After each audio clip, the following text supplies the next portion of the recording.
नमस्कार दोस्तों, मैं सीए दिवाकर जग्गा। तो दोस्तों, आज इस वीडियो में हम ये जानने की कोशिश करेंगे कि जब बेयर मार्केट होती है तो हमें क्या करना चाहिए। क्या हमें हमारी पोजीशन को सेल कर देना चाहिए और उसके बाद नीचे जाकर उसको फिर से बाय कर लेना चाहिए, या हमें अपनी पोजीशन को होल्ड करके रखना चाहिए और उसका हमें क्या बेनिफिट हो सकता है।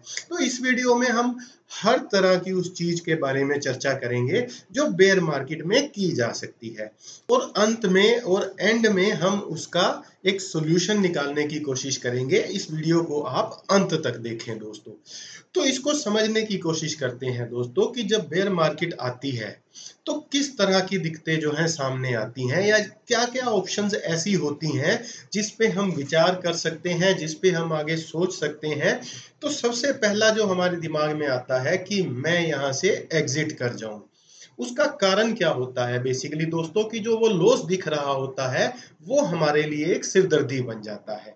ऑल्दो अगर आपको उस पोजीशन को नहीं बेचना है लेकिन फिर भी आप उसको देखते हैं और वो आपको माइनस दिखता है, तो वो आपको परेशानी का सबब बनता है। और दूसरा जो पोजीशन हमारे सामने बन के आती है वो ये आती है कि हम इसको होल्ड करके रखें, हम इसको पकड़ के रखें और तब तक पकड़ के रखें जब तक ये प्रॉफिट में नहीं आ जाता। इसके लिए हमें बहुत पेशेंस की जरूरत पड़ती है दोस्तों।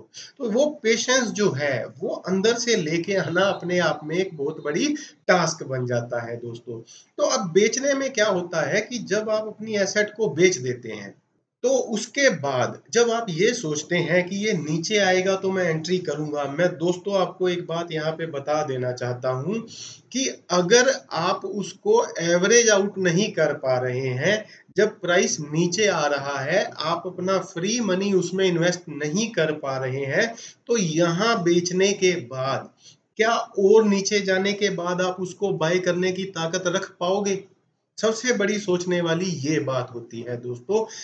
मेरा जो पिछले 10-12 साल का एक्सपीरियंस है वो यही कहता है कि अगर आपने अच्छी एसेट में एंट्री ले रखी है तो उसमें से एग्जिट नहीं करना चाहिए, क्योंकि नीचे जाके आप कभी उसको दोबारा बाय नहीं कर पाते हो। ये सबसे बड़ी प्रॉब्लम होती है। और अगर आप बाय कर भी पाते हो तो हार्डली जो आपकी अब पोजीशन थी, मान लीजिए अब पोजीशन आपकी 100 रुपए की थी, तो उस टाइम आप उसको 20 रुपए से ज्यादा, 30 रुपए से ज्यादा उस पोजीशन को नहीं बना पाते हो, क्योंकि मार्केट जो है वो लगातार नीचे जा रही होती है। और उसके बाद जब वो ऊपर जाना शुरू करती है उस टाइम भी पोजीशन ये बनती है कि आप उसको बाय नहीं कर पाते हो। ये मेरा पर्सनल एक्सपीरियंस है और नॉर्मली ये होता भी है। लेकिन अगर आप सेल आउट कर देते हो और उसके बाद आपको लॉस दिखना बंद हो जाता है तो वो टेम्परेरी एक बार आपको कंफर्ट दे देता है, लेकिन लॉन्ग टर्म में मेरा ये मानना है कि उसका नुकसान ज्यादा होता है। अब दूसरी पोजीशन में आते हैं दोस्तों कि क्या मैं इसको होल्ड करके रखूं। तो दोस्तों, होल्ड करने में आपको फायदे ये होते हैं कि जो एसेट में आप ऑलरेडी एंटर्ड हो उसको नीचे के प्राइस पे आप दोबारा जो बाय नहीं कर पाते हो उसको छेड़ने की जरूरत नहीं पड़ती है। और दूसरा, आपका जो एसेट है, मैं बार बार आपको बोलता हूं, अगर आपने स्टेकिंग में डाल रखा है तो वो थोड़ा थोड़ा करके भी इतना अमाउंट बन जाता है दोस्तों कि जब मार्केट बुल रन में आती है तो आपके प्रॉफिट्स जो हैं वो जल्दी दिखने लग जाते हैं। स्टेकिंग, स्पेशली कंपाउंडिंग, एक बहुत बड़ा हथियार है दोस्तों किसी भी इन्वेस्टर का। इस बात को आप मेरी याद रखना। थोड़ा नुकसान ये होता है होल्ड करने में कि आप जो है उसको बार बार देखते हो और वो आपके लिए एक पेन बन जाता है। मेरा जो पोर्टफोलियो है इसकी वैल्यू गिर रही है, फिर उसके बाद आप पैनिक वाली न्यूज पढ़ते हो, वो न्यूज भी आपके लिए बवंडर का काम कर देती हैं। जब आप उसको बेच देते हो फिर आप न्यूज पढ़ना भी छोड़ देते हो, फिर आप पोर्टफोलियो चेक करना भी छोड़ देते हो, फिर वो जो चीज है वो आपको कंफर्ट देती है। ये सारी दोस्तों साइकोलॉजी होती है, ये सारी जो है दिमाग की खेल होती है। आप इस पोजीशन को बेच दो, उसके बाद आप इसको चेक करना छोड़ दोगे, आपके सिर में जो दर्द था दोस्तों वो खत्म हो जाएगा, क्योंकि अब आपके पास कोई पोजीशन नहीं है। एक बार जो लॉस था वो आपने झेल लिया, अब आप उससे बाहर हो गए। तो ये स्टोरी बनती है दोस्तों। लेकिन मेरा ये मानना है कि कोई भी अच्छी फाइनेंशियल एसेट जो आपने खरीद रखी है उसको होल्ड करके रखना चाहिए, स्टेकिंग में डाल देना चाहिए, और अगर आपके पास स्टॉक्स हैं तो उसको होल्ड करके रखो, क्योंकि उन पे भी डिविडेंड मिलता रहता है। अब तीसरी पोजीशन हमारे पास जो ये बन के आती है, जो सही इन्वेस्टर है, जो दिमाग से चलता है कि क्या मुझे एवरेज आउट करना चाहिए, क्या मुझे डीसीए करना चाहिए।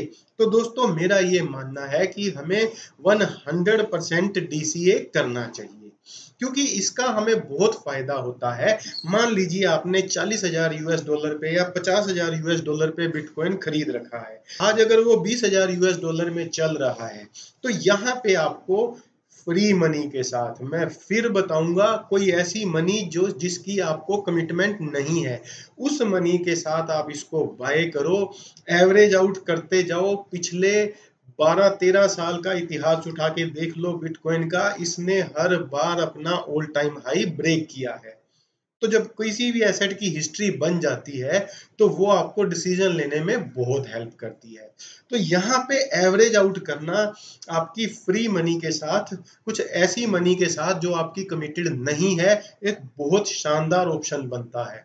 एक तो आपका जो कॉस्ट प्राइस है वो कम आ जाता है, और उसके बाद जो स्टेकिंग के जो रिवॉर्ड होते हैं वो उसमें जुड़ जाते हैं। इस तरह करके जो ओवरऑल पोजीशन बनती है वो बहुत ही फैंटास्टिक बन जाती है। आप एक ऐसी पोजीशन में आ जाते हो कि जैसे ही मार्केट टर्न करती है, बुल रन में जाती है, आप जल्दी जो है ब्रेक इवन कर जाते हो, और उसके बाद प्रॉफिट में भी आ जाते हो। दोस्तों यही चलता रहा है, यही चलता आया है, और यही चलता रहेगा आगे भी।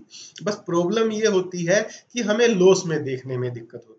तो ये सारी चीजें जो है चलती रहती हैं दोस्तों। मेरा ओपिनियन यही है कि एवरेज आउट करना चाहिए, स्टेकिंग करना चाहिए, और उसके साथ साथ इंतजार करना चाहिए। और उसके बाद अगर आप किसी ऐसी एसेट में फंसे हुए हो जिसका कोई सिर पैर नहीं है, जिसमें कोई दम नहीं है, तो ये वो समय है जब आप उस एसेट से एग्जिट करके किसी स्ट्रॉन्ग एसेट में एंट्री कर सकते हैं। तो ये जो चौथा ऑप्शन है, ये भी एक अच्छा ऑप्शन होता है। लेकिन इसमें आपको ये जरूर देखना होता है कि जो एसेट आप निकल रहे हो वो एक वीक एसेट है, उस एसेट का कोई सिर पैर नहीं है, या उस एसेट का कोई, उस प्रोजेक्ट का कोई अच्छा यूजेज नहीं बन पाया आज तक।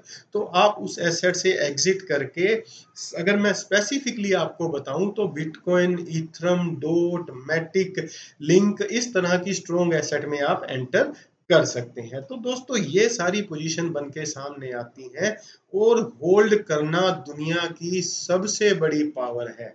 और फिर उस स्ट्रॉन्ग फाइनेंशियल एसेट को जिसको आपने होल्ड कर रखा है, उसको डीसीए करना दुनिया की दूसरी सबसे बड़ी ताकत है दोस्तों। जैसे ही ट्रेंड चेंज होता है, प्रॉफिट ही प्रॉफिट नजर आने लग जाते हैं। लेकिन इन चीजों में समय लगता है दोस्तों।